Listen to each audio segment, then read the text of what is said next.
दोस्तों अस्सलाम वालेकुम। मैं तुहाडा भिरा शब्बीर ताहिर हिमैती सराकी शायर।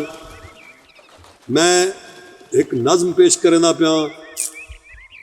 नज़म ते थोड़ी तवज्जो हो से जो भई हर दर्द को टकार ते दर्दे दे नाल रख,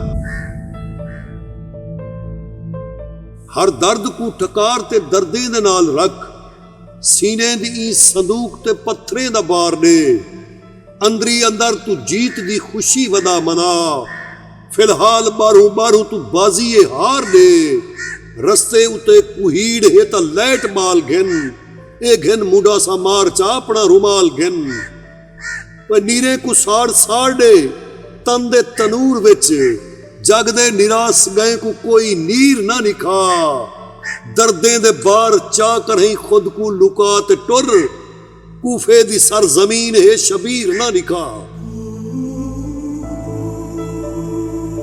जो नीरे को साड़ साड़ दे तन दे तनूर विच, जग दे निराश गए को कोई नीर ना निखा, दर्दे दे बार चा कर ही खुद को लुका ते टुर, कूफे दी सर जमीन है शबीर ना निखा। ए दिल दे विच जो जख्म हैं सीने ते दाग हैं, रस्ते ते दीद ला ते टुर रस्ते ते नाग हैं।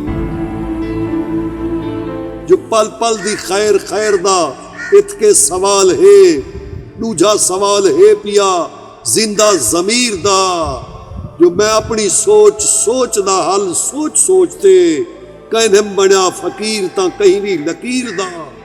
मेरी जो अपनी सोच है ते अपना रंग है, ताहू ता नाल मेरे ये खलकत दी जंग है, ताहू ता नाल मेरे खलकत दी जंग है।